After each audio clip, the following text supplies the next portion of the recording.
এই যে আস্তে আস্তে আস্তে আস্তে। ঠিক আছেন আপনারা? মা পায়েল, ওগো দেখো না তোমার মেয়ে পায়েল। আমার মেয়ে পায়েল? পায়েল কো? পায়েল পায়েল পায়েল পায়েল। এই ছোট লোকের বাচ্চা, কে মা পায়েল? হ্যাঁ, কিসের মা পায়েল? কিনি ফুকিনি ভিক্ষা করে খাচ্ছে, ও আমাকে বলছে মা পায়েল। আরে দেখো না এই মহিলা কি শুরু করেছে। একে তো আমাদের গাড়ির সামনে এসে পড়লো, এখন জরিমানা দিতে হবে দেখে কাহিনী শুরু করে দিয়েছে। কত বড় সাহস আমাকে মা পায়েল করছে। আচ্ছা ওয়েট, আমি কিছু বুঝতে পারতেছি না। আপনি ওর নাম কিভাবে জানলেন? আপনি ওকে চেনেন? হ্যাঁ বাবা, আমি পায়েল চিনি। আরে আমি তো মা, আমি আমার মেয়েরে চিনবো না? কি আশ্চর্য ব্যাপার, এরা কি শুরু করেছে কি? দেখ তোদেরকে কিন্তু আমি ভালোই বলছি, তোরা চুপ করে থাক, না হলে আমি কিন্তু একটা থাপড় দিয়েছি তোদেরকে কিন্তু আমি মাটির মধ্যে পুঁতে ফেলবো। কি রে মা? ও পায়েল, আমি নয় চোখে দেখি না, কিন্তু তোর মাই তো তোরে চিনছে। তুই এরকম ব্যবহার করতেছিস কেন? আমাকে চিনস না রে মা? ও মা, তুই আমার একটু কাছে আয় না, কতদিন তোরে আদর করি না। তুই কোথায় মা? আমাগো পায়েল এখন আর আমাগো নাই গো, বড় লোক হয়ে গেছে, অনেক ধনী হয়ে গেছে, এই জন্য তো আমাগো চিনতে পারতেছে না। পায়েল, এসব আমি কি শুনতেছি? ওনারা যা বলতেছে সব সত্যি কিনা? হালি তুমিও আছো, এদের সাথে কেন শুধু শুধু কথা বাড়াচ্ছ বলো তো? টাকা পয়সাটা বেশি করে আদায় করার জন্য এই কাহিনী জোড়া দিয়েছে। এখান থেকে চলো তো, এসব ছোট লোকদের সাথে কথা বলে মুখ নষ্ট করো না। আমি তোমাকে যেটা জিজ্ঞেস করছি সেটার উত্তর দাও। ওনারা যা বলতেছে সব সত্যি কিনা? কারণ একটা মানুষের মুখ মিথ্যা কথা বলতে পারে, কিন্তু কোনো মানুষের চোখ মিথ্যা কথা বলে না। তোমার নাম বলতে বলতে দুইটা মানুষের চোখ থেকে অনবরত পানি ঝরতেছে। আমি তোমাকে সত্যি কথা বলতে বলছি, বলো। হ্যাঁ, ওনারা যা বলছে সত্যিই বলছে। কি? এরা এরা তোমার বাবা মা?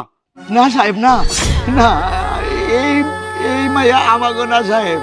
তো আমাকে একটা মায়া ছিল, নাম হইলো পায়েল। এই বুড়া বুড়ি ওরে ছোটবেলা থেকে অনেক কষ্ট করে লেখাপড়া শিখাইছি।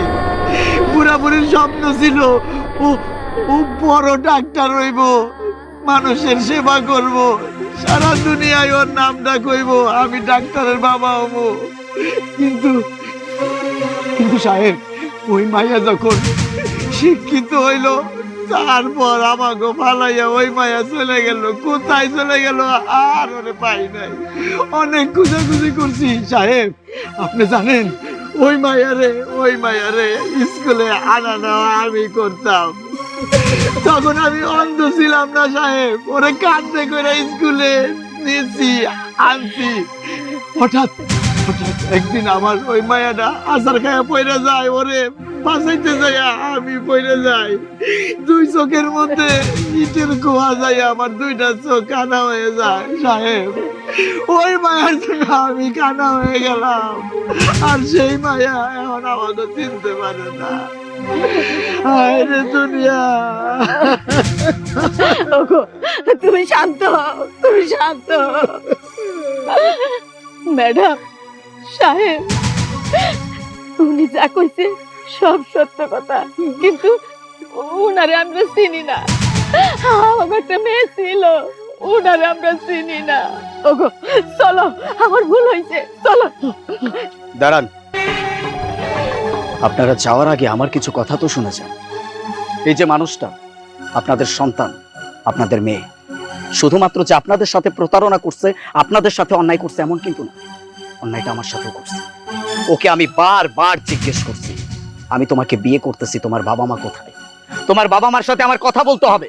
বিয়ে করার পরেও আমি বলছি, আমাকে তোমার বাবা মায়ের সাথে কথা বলিয়ে দাও, তাদের কাছে আমাকে নিয়ে যাও, আমি তাদের সাথে কথা বলি, আমি তাদেরকে বুঝিয়ে বলবো। আপনাদের মেয়ে সবটা সময় আমার প্রত্যেকটা কথা ইগনোর করে চলে গেছে, কোনো না কোনো ওসিলা দিয়ে সে পার পেয়ে গেছে। কিন্তু আজকে আমার চোখের সামনে সব কিছু ক্লিয়ার, একদম পানির মতো ক্লিয়ার। এই জন্যই বলে মিথ্যা আজীবন চাপা থাকে না। মিথ্যা যদি বলা হয় সেটার সত্য সবার সামনে একদিন না একদিন আসবেই, আর সেটা আসছে। অন্যায় করতে তোমার বিবেকে একটাবারও বাঁধলো না? কাদের সাথে অন্যায় করছো? এই দুইটা মানুষের সাথে অন্যায় করছো, যে দুইটা মানুষ তোমাকে জন্ম দিছে। তোমাকে লালন পালন করছে, আবার দিন শেষে আমার সাথে অন্যায় করছো। যেই মানুষটা তোমাকে জীবনের থেকেও বেশি ভালোবাসি, তুমি তার সাথে পর্যন্ত প্রতারণা করতে একটা বার চিন্তা করো নাই। ছি, আমার ভাবতেও অবাক লাগতেছে। এরকম একটা মেয়েকে নাকি আমি ভালোবাসছি, তাকে নিয়ে আমি এখনো সংসার করতেছি। তোমার মতো মেয়ের সাথে সংসার করা যায় না। মা, বাবা, আমি জানি আমি তোমাদের সাথে অনেক অন্যায় করেছি, তোমাদেরকে কষ্ট দিয়েছি, কিন্তু ছোটরা তো ভুল করেই। আমাকে সেই হিসেবে তোমরা একটু ক্ষমা করে দাও না। বিশ্বাস করো, যা কিছু করেছে আমার ভালোবাসার জন্য করেছে, আমি মন থেকে কিছু করিনি। আমি চাইনি ইচ্ছা করে তোমাদের কষ্ট দেওয়ার জন্য। তোমরা আমাকে আর ভুল বোঝো না, তোমরা আমাকে ক্ষমা করে দাও প্লিজ। আর কখনো আমি এই ধরনের ভুল করবো না, আমি তোমাদেরকে কথা দিচ্ছি। হ্যাঁ আলিফ, তুমি বাবা মাকে বলো না একটু আমাকে ক্ষমা করে দিতে। ম্যাডাম, আপনি আমার কাছে ক্ষমা চাইবেন কেন? ভুল তো আমি করছি। আপনারে আমার মেয়ে ভাইবা মেয়ে দাবি করছি, আমারে আপনি ক্ষমা করে দিন। ওগো, চলো চলো। আমাকে ভুল হয়েছে, চলো চলো চলো।